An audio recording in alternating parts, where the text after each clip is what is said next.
اللہ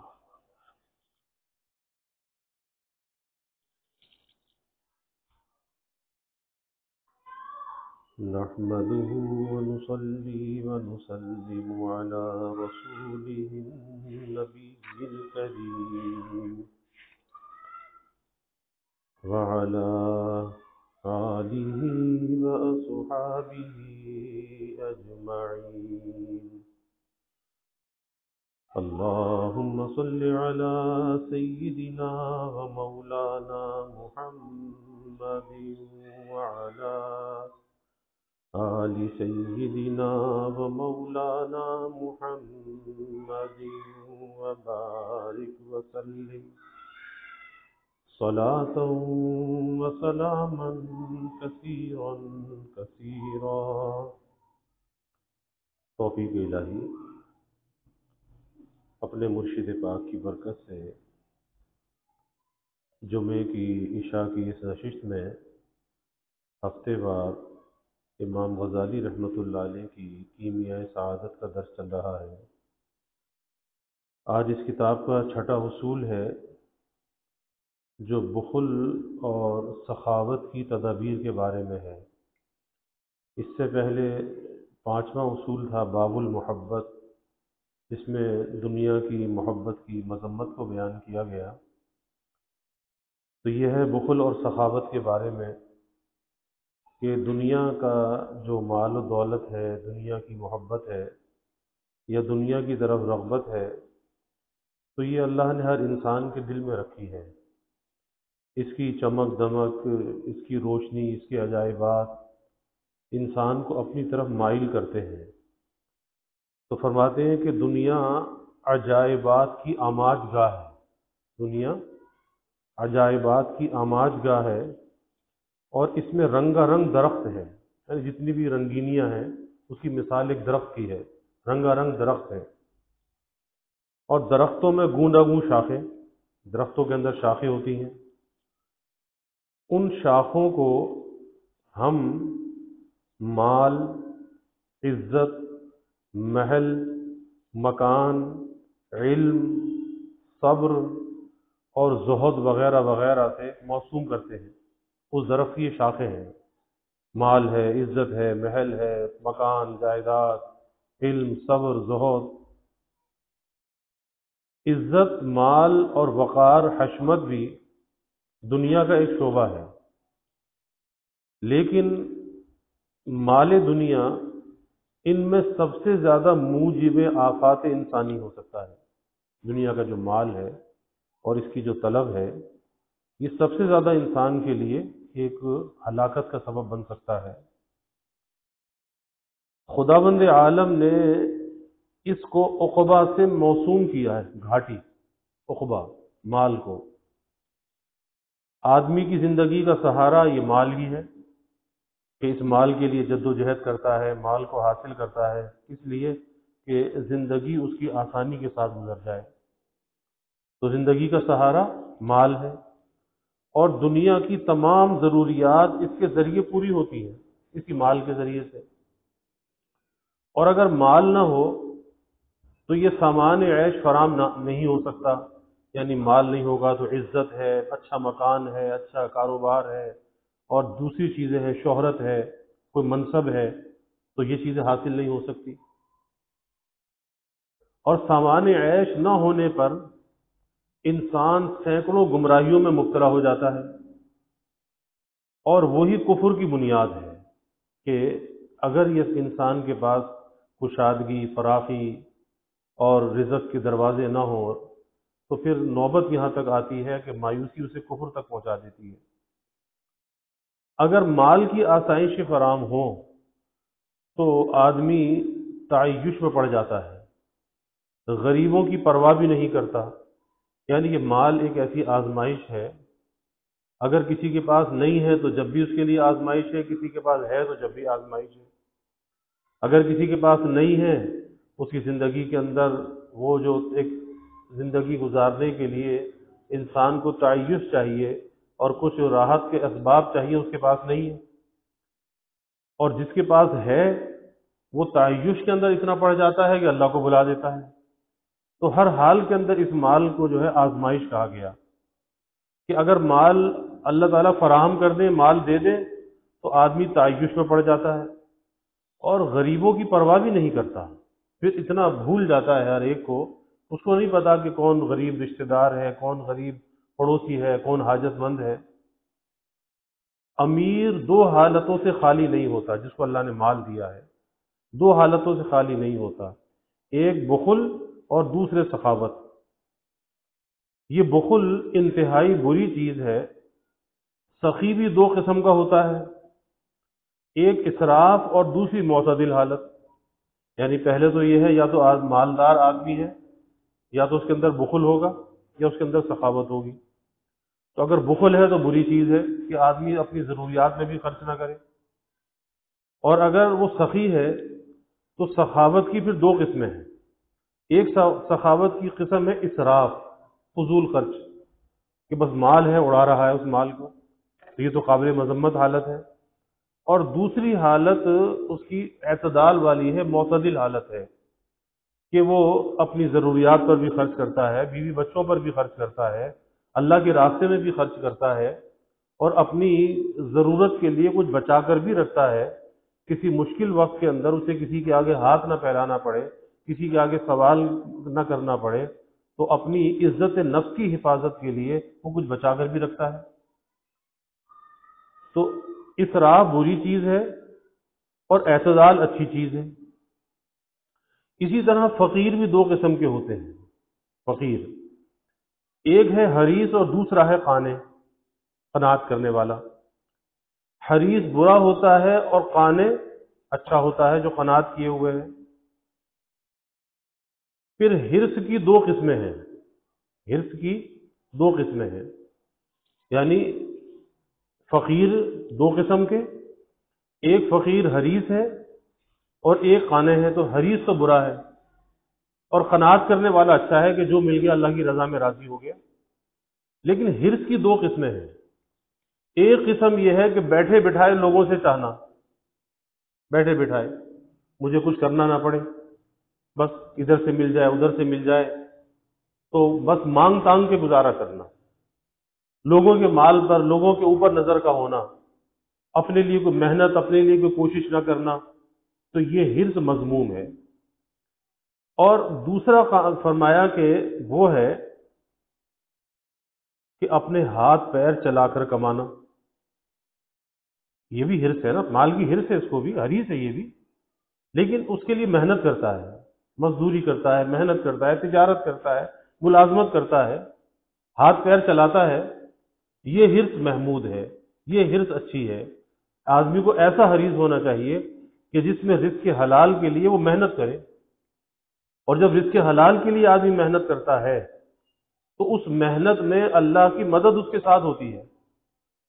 اور جو آدمی ایسا حریص ہو کہ کچھ بھی نہ کرے، مانگے تانگے پر گزارا کرے، اس کا لے لیا، اس کا لے لیا، اس سے قرض لے لیا، اس سے قرض لے لیا، اور دینے کا نام نہیں، پھر ایسا آدمی اللہ کی مدد سے محروم ہوتا ہے۔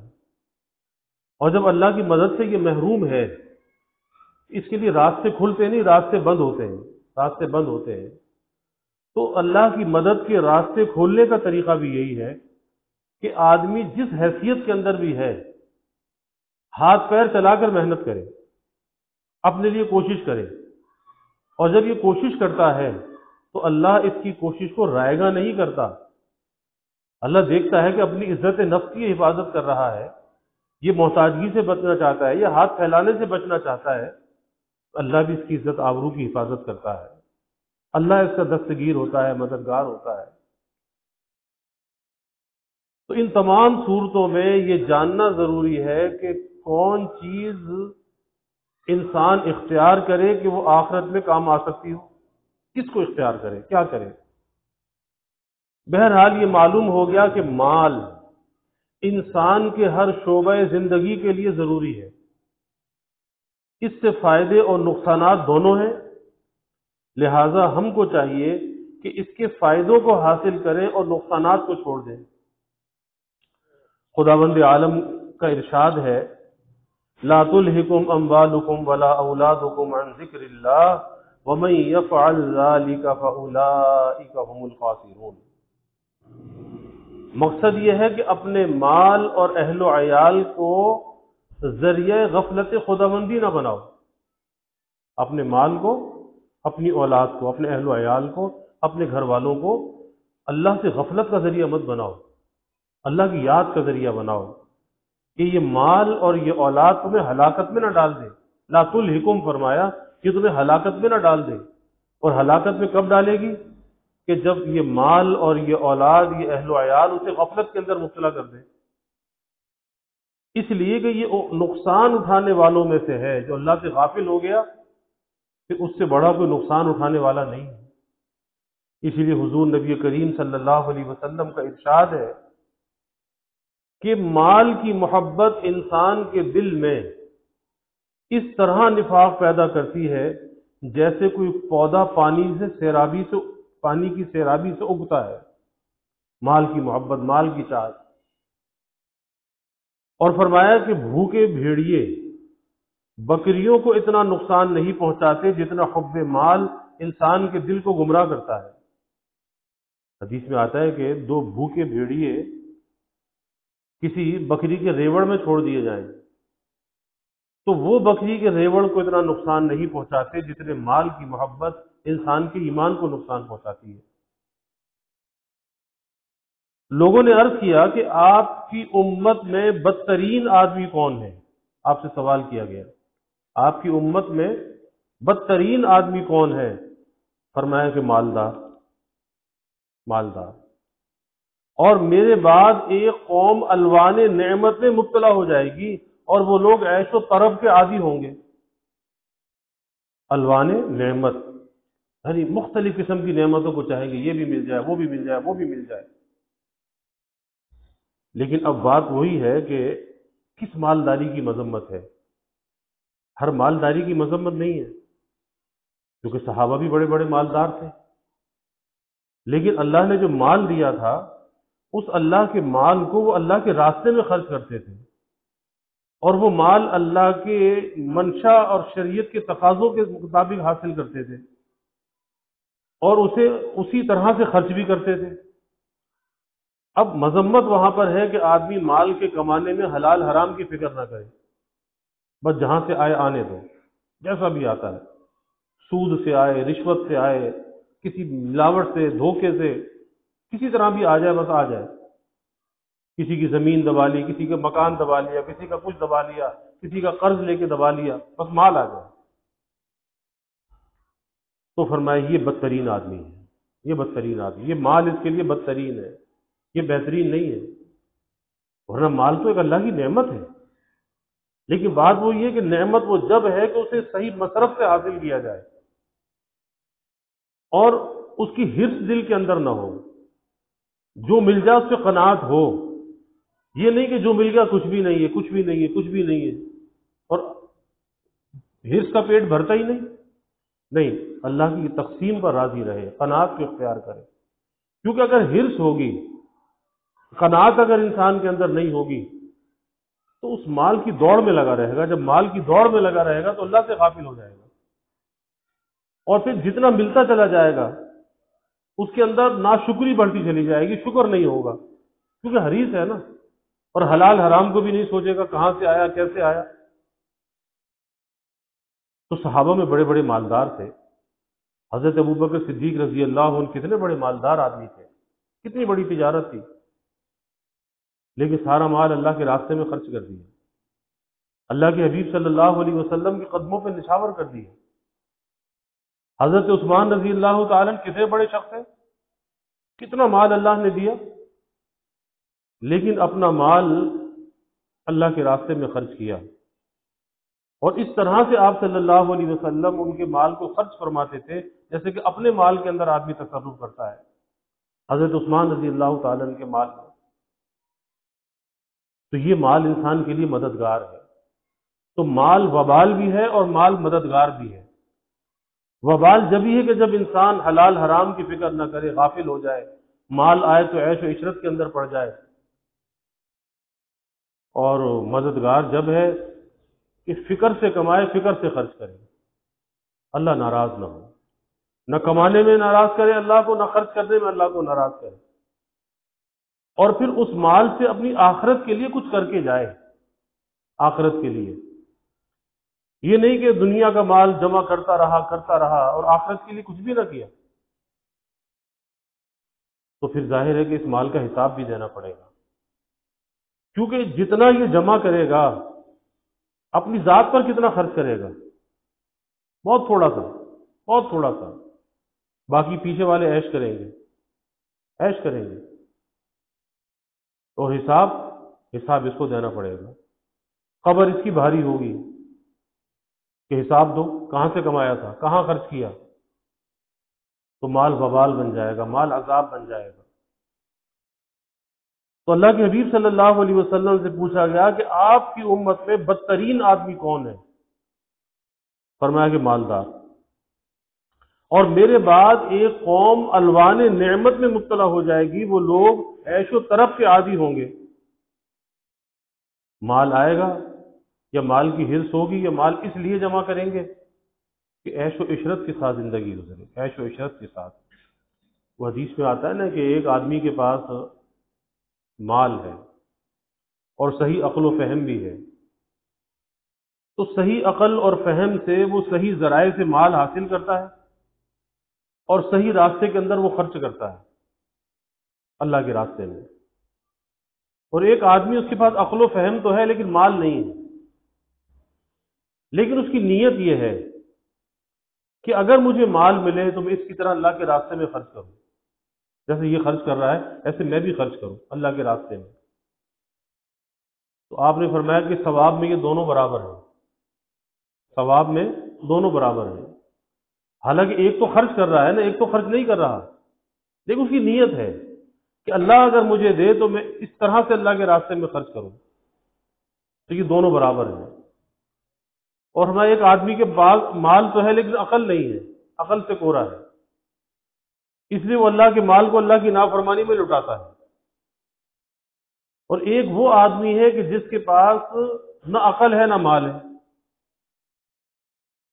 لیکن اس کی نیت یہ ہے، اس کا ارادہ یہ ہے کہ اگر مجھے مال مل جائے تو میں اس شخص سے زیادہ اللہ کی نافرمانی کے اندر مال کو اڑاؤں، عیش و عشرت کے اندر مال کو اڑاؤں۔ حالانکہ مال اس کے پاس نہیں ہے، لیکن دل میں یہ نیت ہے، یہ خیال ہے، تو میں یہ گناہ میں دونوں برابر ہیں، دونوں برابر ہیں، کہ ایک خرچ کر کے برابر ہے، خرچ کر رہا ہے نافرمانی میں، اور ایک نیت کر کے، صرف نیت کر کے، ہے بھی کچھ نہیں پاس لیکن نیت اس کی بری ہے، اس بری نیت کی وجہ سے اس گناہ کے اندر وہ بھی شریک ہے۔ تو پتہ چلا کہ انسان کی زندگی کے اندر اس کی اچھی نیت کا اچھا اثر آتا ہے اور بری نیت کا برا اثر آتا ہے۔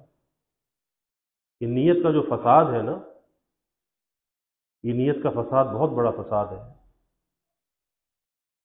کہ یہ نیت کا فساد نہ صرف یہ کہ انسان کو اللہ کی مدد سے محروم کر دیتا ہے، دنیا کے اندر بھی انسان ذلت اور پستی کا شکار ہوتا ہے جب نیت کے اندر فساد آتا ہے۔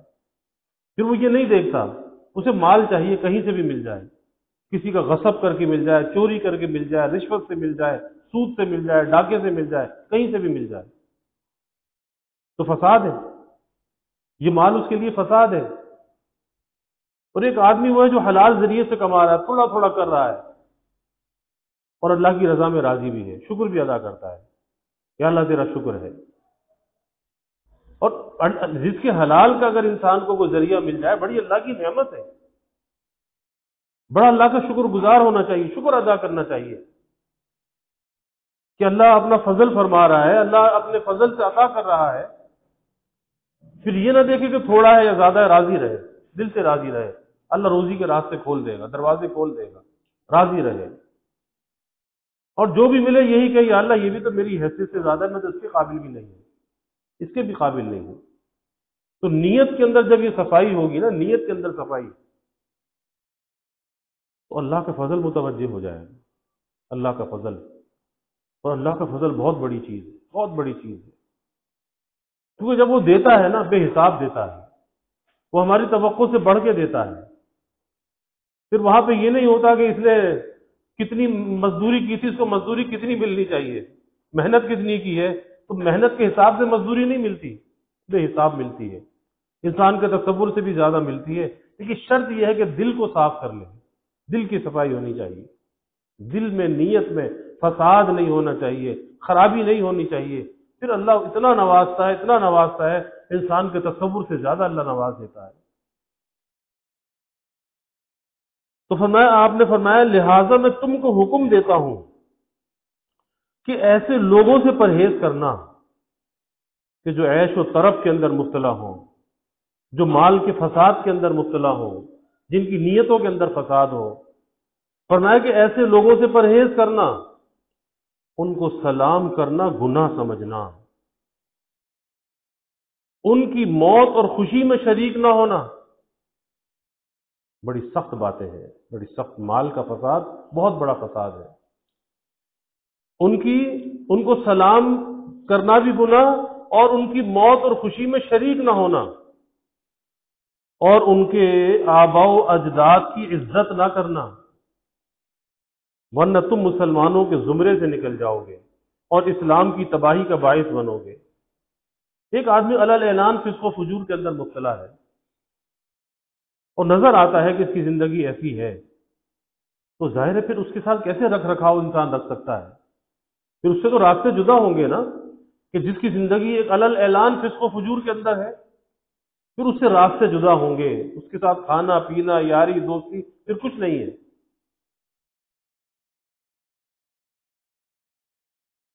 آپ نے فرمایا کہ ہر آدمی مال کو اٹھاتا ہے، حالانکہ یہ نہیں جانتا کہ وہ کھا کر برباد کرتا ہے اور پہن کر تباہ کرتا ہے۔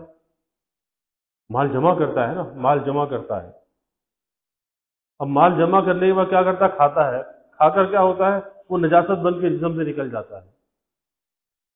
پہنتا ہے، وہ پہن کر اسے بوسیدہ کر دیتا ہے، وہ کپڑا بھی پھٹ جاتا ہے، بدن پہ نہیں رہتا۔ تو ہر آدمی مال کو اٹھاتا ہے، حالانکہ یہ نہیں جانتا کہ وہ کھا کر برباد کرتا ہے اور پہن کر تباہ کرتا ہے۔ مال کا بہترین مصرف، آپ نے فرمایا مال کا بہترین مصرف صدقہ ہے۔ اللہ کے راستے میں صدقہ کرو، اللہ کے راستے میں صدقہ کرو، جو تا قیام قیامت باقی رہتا ہے، تا قیام قیامت باقی رہتا ہے، یہ صدقہ اللہ کے راستے میں دینا۔ اور اس کے لیے کوئی بہت لمبا چوڑا دینے کی بھی پابندی نہیں ہے، جس آدمی کی جیسی حیثیت ہے۔ اس لیے حدیث میں آتا ہے نا، کوئی آدمی ایک کھجور اللہ کے راستے میں دیتا ہے، ایک چھوارا اللہ کے راستے میں صدقہ کرتا ہے، اور ظاہر اس کی یہی حیثیت ہے کہ اتنا معمولی سا صدقہ دے سکتا ہے، تو آتا ہے اللہ اسے اپنے دائنے ہاتھ میں لیتا ہے، یعنی اللہ اس کی اتنی قدر کرتا ہے، پھر اللہ اس کے صدقے کو بڑھاتا ہے، اور جب یہ قیامت کے دن جائے گا، فرمایا ایسے بڑھاتا ہے، ایسے اس کی پرورش کرتا ہے جیسے تم اپنے بچڑے کی پرورش کرتے ہو۔ اللہ اس صدقے کو بڑھاتا ہے، اور جب قیامت کے دن جائے گا تو اسے نیکیوں کا پہاڑ ملے گا۔ یہ کہے گا میں نے کیا کیا تھا، میں نے تو کوئی ایسا کام نہیں کیا، اتنی نیکیاں مجھے کیوں مل رہی ہیں؟ بتایا جائے گا تیرا وہ صدقہ ہے جو اللہ کے پاس تھا، اللہ نے تیرے صدقے کو بڑھایا ہے، اس کی پرورش کی ہے، آج یہ نیکیوں کا ذخیرہ تجھے مل رہا ہے۔ صدقہ اللہ کے راستے میں خرچ کرنے میں کبھی بخل نہیں کرنا چاہیے۔ ایک شخص نے عرض کیا کہ حضور میرے پاس سامان موت نہیں ہے، میرے پاس سامان موت نہیں ہے۔ فرمایا کہ تو مالدار ہے؟ اس نے عرض کیا کہ جی مالدار ہوں۔ حکم ہوا کہ اول اس مال کو خدا کی راہ میں دے دے، اول اس مال کو خدا کی راہ میں دے دے، اس کے بعد خواہش موت پیدا ہو جائے گی۔ جب تک یہ مال ہے نا تو موت کی خواہش کیسے ہوگی؟ پھر تو یہ سانپ بن کر جو ہے اس مال پہ پہرا دے گا، یہ اس سے جدا ہونا نہیں چاہے گا، بس یہ چاہے گا کہ یہ مال کے اوپر میں سانپ بنا بیٹھا رہوں، تو دنیا سے جانا نہیں چاہے گا، اس مال کی حفاظت میں لگا رہے گا، اور اس مال کی حفاظت میں لگا رہے گا تو اللہ سے غافل رہے گا۔ تو فرمایا کہ اس مال کو اللہ کے راستے میں دے دے، اس کے بعد خواہش موت پیدا ہوگی، اس لیے کہ تجھ کو موت سے ڈرانے والا یہ تیرا مال ہی تو ہے، یہ مال تجھے موت سے ڈرا رہا ہے، اگر تو مر گیا تو تیرے مال کا کیا بنے گا؟ مر گیا تو یہ مال تو چھوڑ کے چلا جائے گا۔ تو موت سے یہ مال تجھے ڈر پیدا کر رہا ہے، اس لیے آتا ہے کہ مال جو ہے ہاتھ میں تو ہونا چاہیے، لیکن مال کی محبت دل میں نہیں ہونی چاہیے۔ اگر یہ مال ہاتھ میں ہے تو مددگار ہے، اور دل میں آ گیا تو ایمان کی کشتی کو ڈبو دے گا، کہ پانی اگر کشتی کے نیچے ہے تو کشتی کے لیے مددگار ہے، اور پانی اگر کشتی کے اندر آ جائے کشتی کو ڈبو دے گا۔ تو مال ہاتھ میں ہونا چاہیے، دل میں نہیں ہونا چاہیے۔ آج اس سے دل لگا لیتے ہیں، دل پہ لے لیتے ہیں۔ ایک اللہ والوں کا واقعہ آتا ہے نا کہ وہ ایک بہت قیمتی موتی آیا، تو خادم سے کہا کہ بھی رکھ دو، جب آیا تو کہا الحمدللہ، اور کہا اس کو رکھ دو۔ کچھ دن کے بعد خادم نے کہا حضرت وہ تو موتی گم ہو گیا، بڑا قیمتی موتی تھا، گم ہو گیا۔ تو فرمایا کہ الحمدللہ۔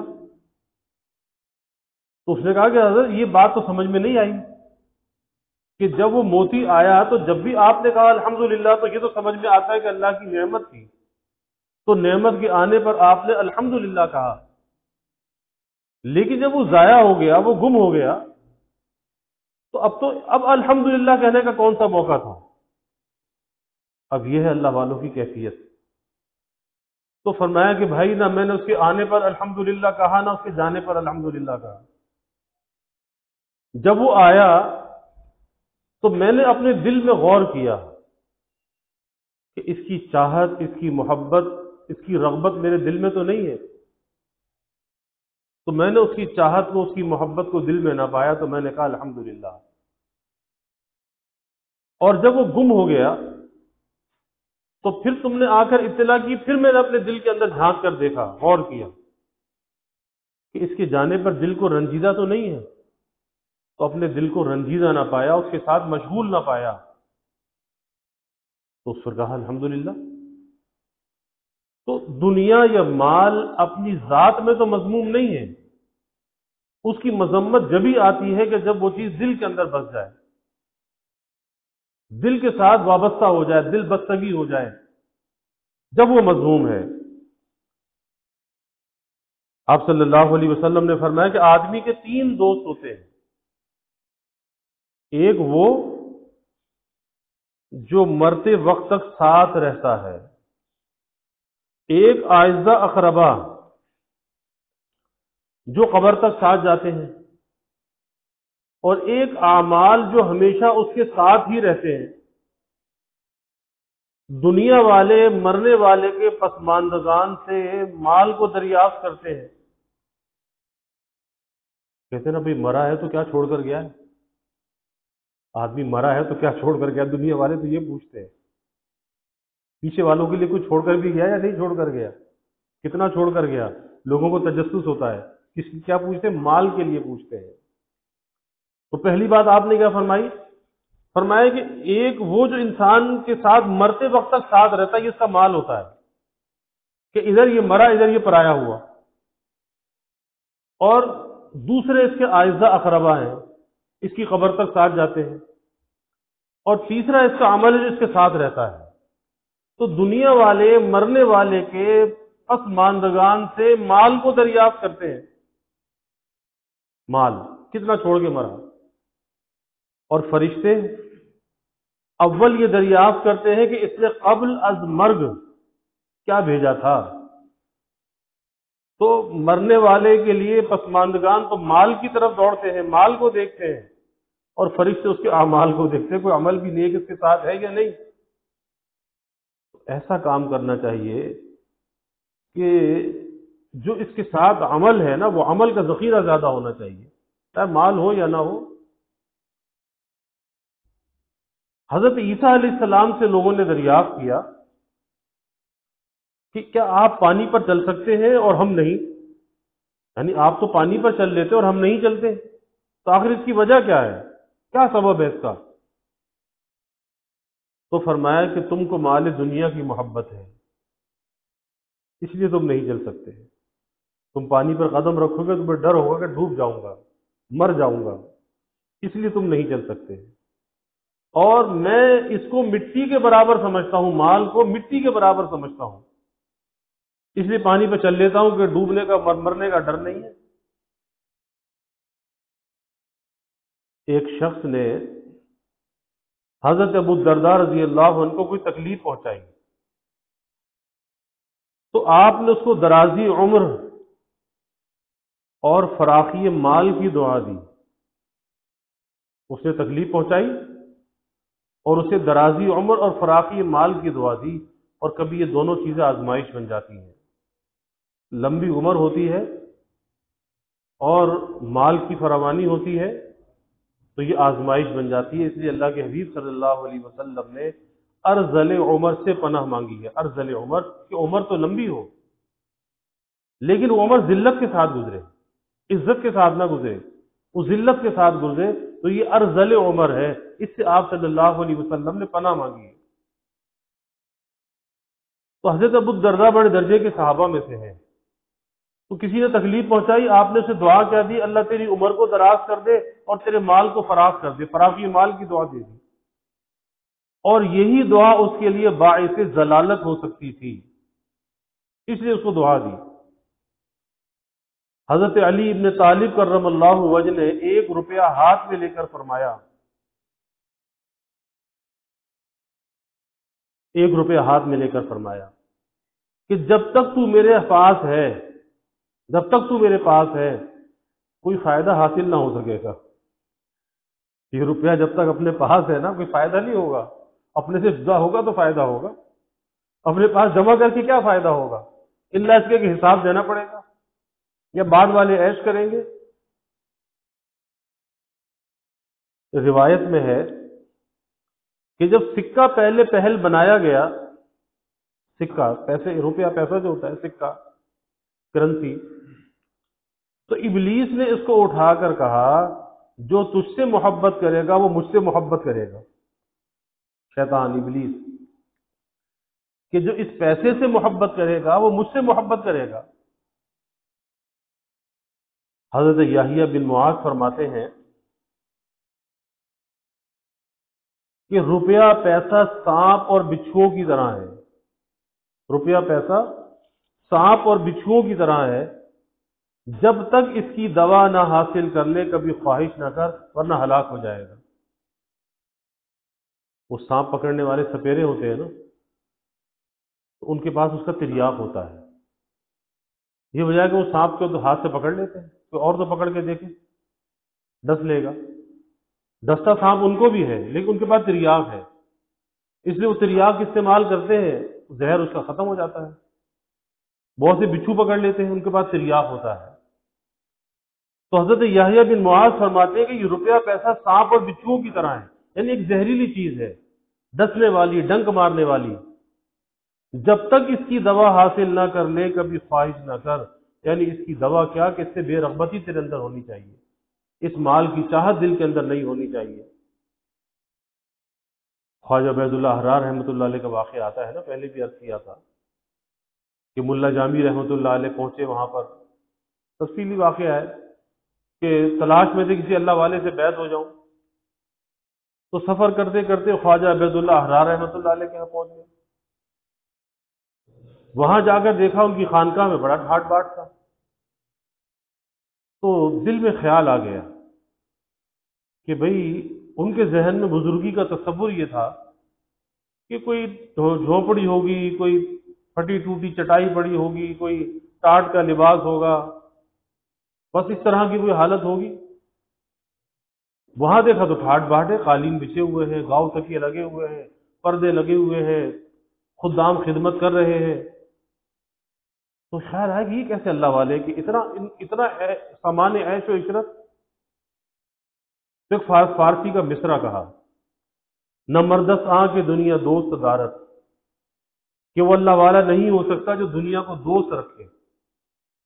بس یہ کہا اور چلے گئے، اور جا کر کہیں قریبی کسی مسجد میں جا کر سو گئے۔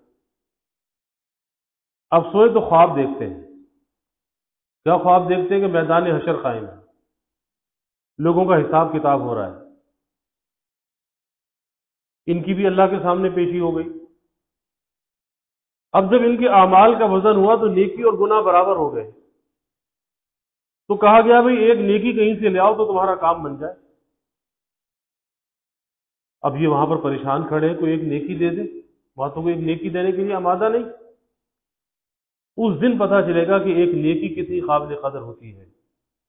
یہاں تو نیکی کے مواقع آتے ہیں نا، ٹال دیتے ہیں، آج کریں گے، کل کریں گے، صبح کریں گے، شام کریں گے، زندگی گزرتی چلی جا رہی ہے۔ اب پریشان ہے کہ ایک نیکی مل جائے تو کام بن جائے۔ اس لیے میں دیکھا کہ ایک سواری پر کوئی بڑی بزرگ شخصیت ہے، وہ سواری پر سوار ہے گھوڑے پر، ان کے ساتھ خدام ہے اور وہ چلے آ رہے ہیں۔ انہوں نے اپنے خادم سے کہا بھائی اس سے پوچھو کیوں پریشان ہے؟ خادم نے پوچھا، کہا جی مجھے تو ایک نیکی چاہیے، ایک نیکی مل جائے تو میرا کام بن جائے۔ انہوں نے کہا اچھا ہمارا جو یہاں پر نیکیوں کا ذخیرہ جمع ہے نا، اس میں سے ایک نیکی اس کو دے دو۔ تو ایک نیکی ان کو ملی، ان کا تو کام بن گیا۔ تو آگے بڑھ کر پوچھا یہ تو بتاؤ کہ یہ ہے کون، یہ شخصیت کون ہے کہ اس حال میں انہوں نے اتنا بڑا احسان کیا، کون ہے یہ؟ تو پتہ چلا یہ خواجہ عبید اللہ احرار رحمۃ اللہ علیہ، مشائخ نقش بند میں سے، بڑے اولیاء امت میں سے گزرے ہیں۔ اب تو فکر میں آنکھ کھل گئی۔ وہاں تو اعتراض دل میں لے آئے تھے نا، نمبر 10 آنکھ دنیا دوست دارت، کہ وہ اللہ والا نہیں ہو سکتا جو دنیا کو دوست رکھے، تو اعتراض دل میں لے کر آئے تھے۔ اب ندامت اور پشیمانی آئی، اب ان کا رتبہ پتہ چلا کہ اس مرتبے کے شخص ہیں، تو واپس لوٹے، خانقاہ پہنچے اور جا کر کہا کہ حضرت قبول فرما لیں، بیعت فرما لیں۔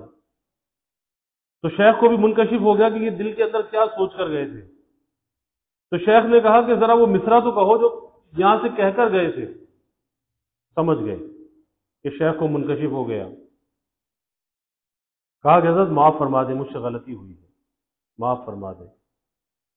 کہا کہ نہیں، پہلے اپنی مرضی سے کہا تھا، اب ہم حکم دیتے ہیں ہماری مرضی سے کہو۔ تو کہا کہ میں نے یہ کہا نہ مردس آنکھ دنیا دوست دارت، کہ وہ اللہ والا نہیں ہو سکتا جو دنیا کو دوست رکھے۔ تو فرمایا کہ ہاں تم نے صحیح کہا، لیکن ابھی یہ نامکمل ہے، اس کے ساتھ یہ بھی ملا لو، اگر دارت برائے دوست دارت، کہ دنیا کو دوست رکھے اس دوست کے لیے، تو پھر یہ دنیا اس کے لیے مضر نہیں ہے، پھر یہ دنیا اس کے لیے مددگار ہے، مضر نہیں ہے۔ اس دوست کے لیے دوست رکھے نا، اور یہی تریاق ہے، یہی تریاق ہے کہ جب اس دوست کے لیے دنیا کو دوست رکھے گا تو غفلت کے اندر مبتلا نہیں ہوگا، پھر یہ مال، یہ دنیا اسے ڈسے گی نہیں، یہ بیدار ہوگا، ہوشیار ہوگا۔ تو یحییٰ بن معاذ فرماتے ہیں کہ یہ روپیہ، پیسہ، یہ سانپ اور بچھوؤں کی طرح ہے، جب تک اس کی دوا حاصل نہ کر لے کبھی خواہش نہ کر، ورنہ ہلاک ہو جائے۔ سلمہ بن عبد الملک خلیفہ ابن عمر کی وفات کے وقت آئے اور کہا کہ آپ کے 13 بیٹے ہیں،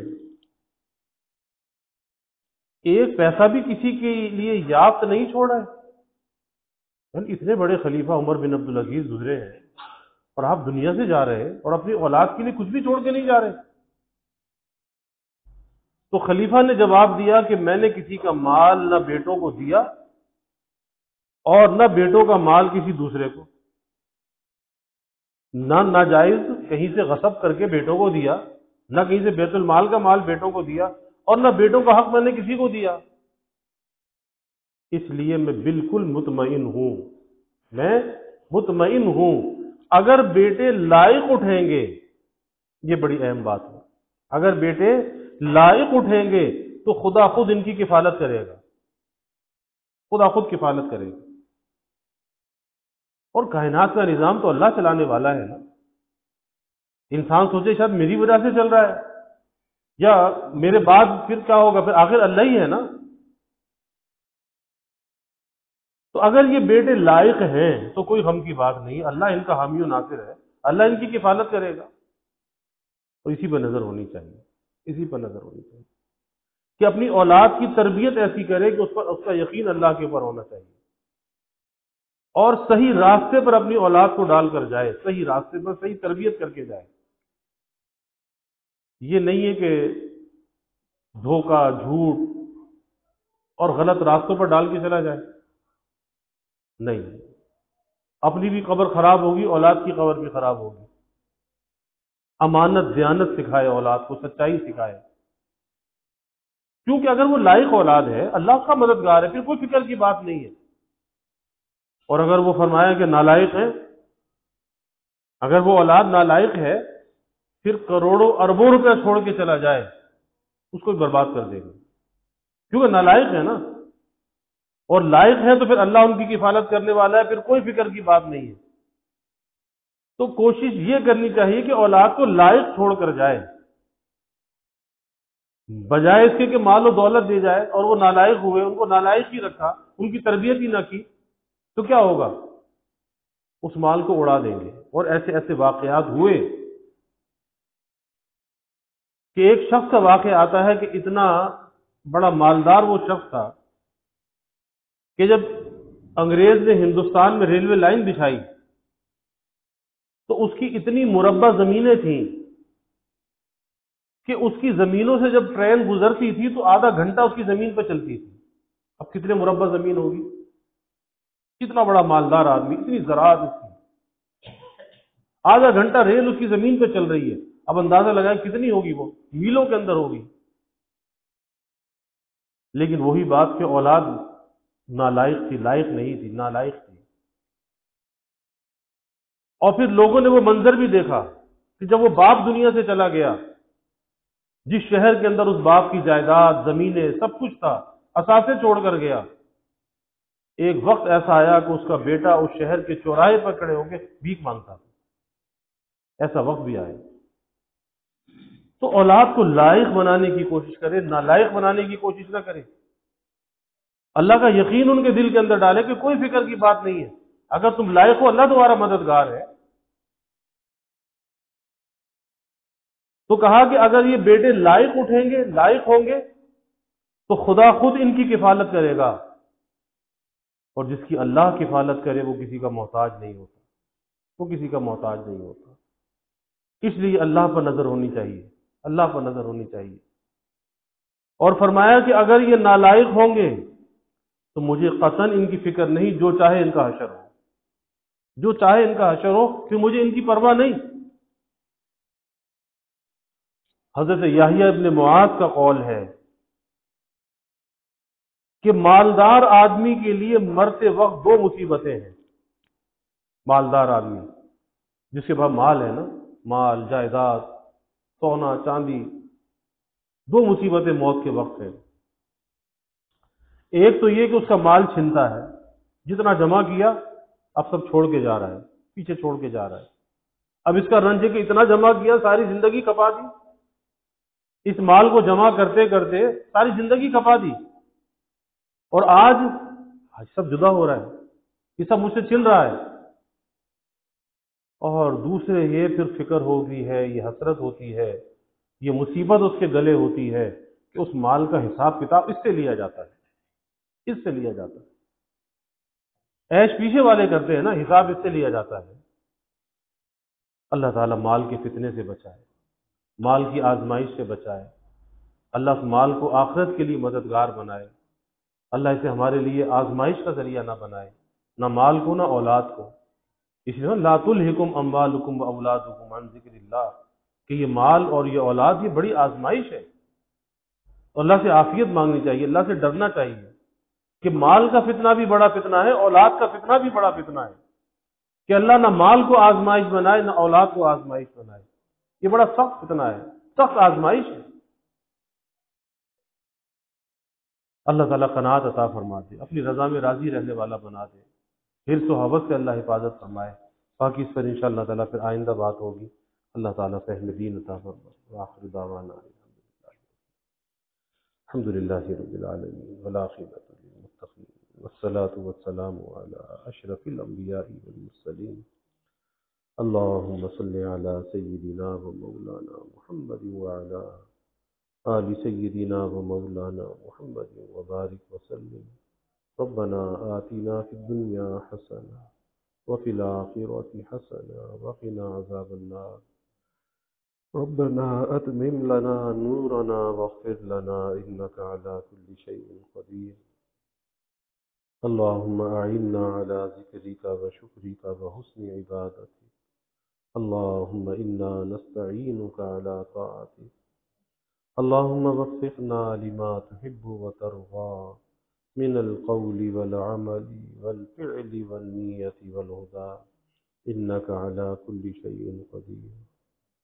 اللهم إنا نسألك الهدى والتقى والعفاف والغنى.